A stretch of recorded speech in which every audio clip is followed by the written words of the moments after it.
Hey there, Jonathan here, coming at you with a quick episode, one of our mini episodes. We're going to be this time talking about books from Marvel shipping in April.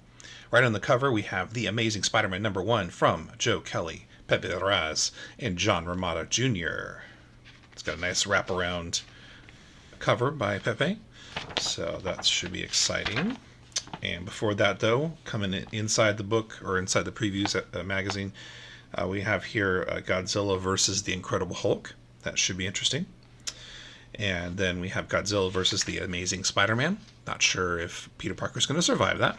We'll see. And then we have our cover item here, The Amazing Spider-Man. So the tagline here, but I guess you could say synopsis or sizzle, whatever you want to call it, to kind of get you into this book.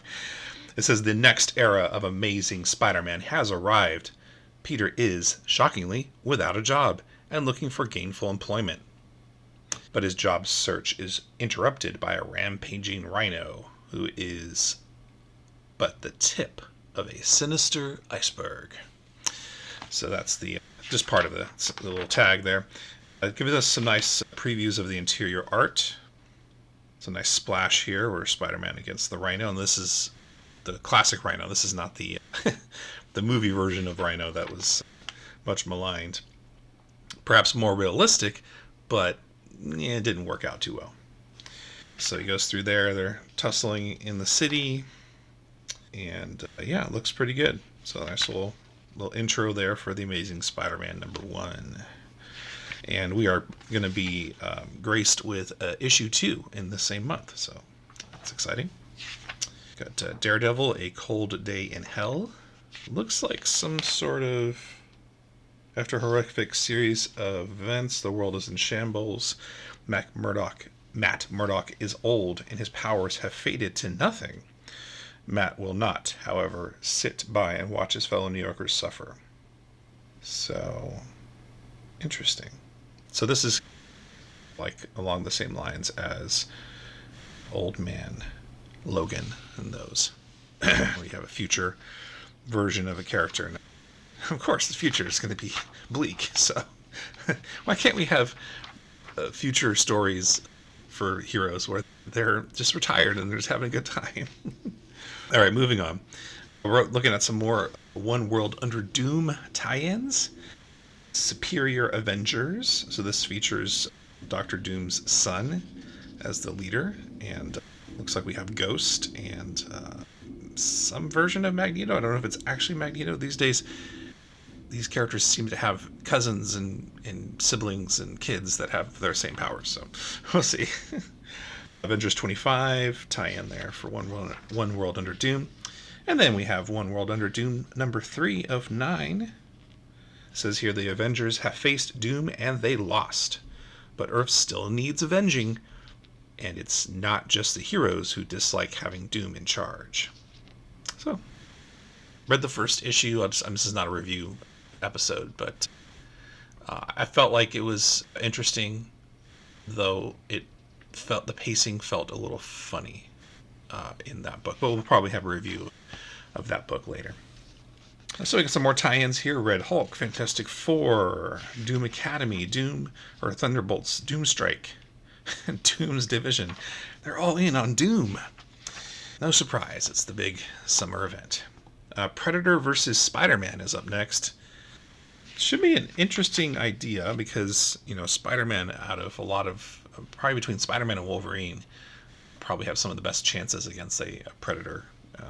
Let's see, we've got Marvel Rivals because, of course, we're going to tie into a popular Marvel video game.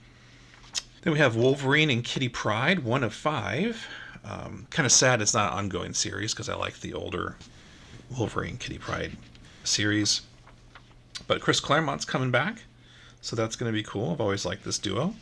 So, Chris Claremont, needs no introduction. Uncanny X-Men, moving along. X-Men proper. We've got 2 in that month, 14 and 15. We've got Phoenix. X-Factor. Just some of the X books. I don't follow all of the X books, but those are some of the ones that I am following. So We'll look forward to continuing there. Just kind of going through. Now we're into the Ultimate Universe. Let's get in there. Ultimate Wolverine number 4. It's like he is encountering, it says the Winter Soldier thaws?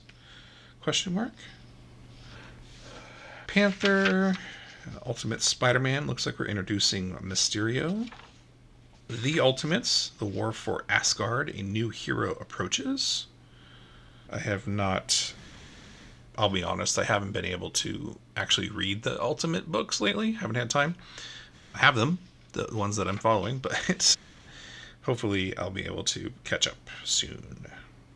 So if this may be, I'm assuming, the first time we're going to Asgard in the Ultimate Universe, so if so, that should be interesting. The Thing, number 2 of 5. I think I mentioned last time for the March previews that I always like The Thing, so gonna probably be checking that out. He's going up against Bullseye. We got some Venom, we got some Carnage, we got some concerts.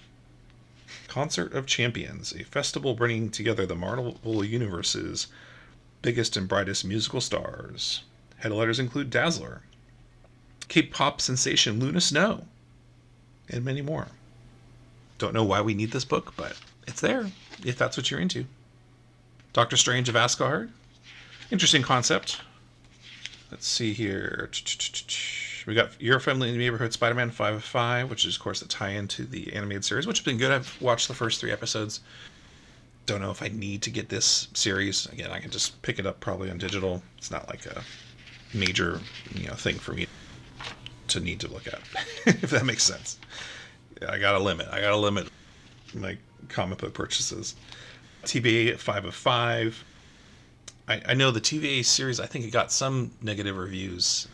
Again, I'm not going to go into deep on this, but I liked it. I've read the first two issues, and I've been fine with it. It hasn't been anything to me that I feel like it's not bad.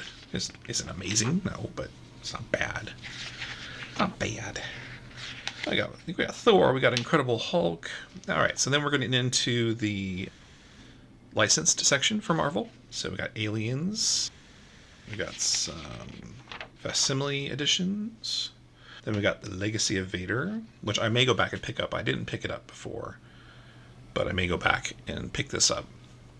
Could be interesting. It says Kylo Ren, Prisoner on Tatooine. This is the issue 3.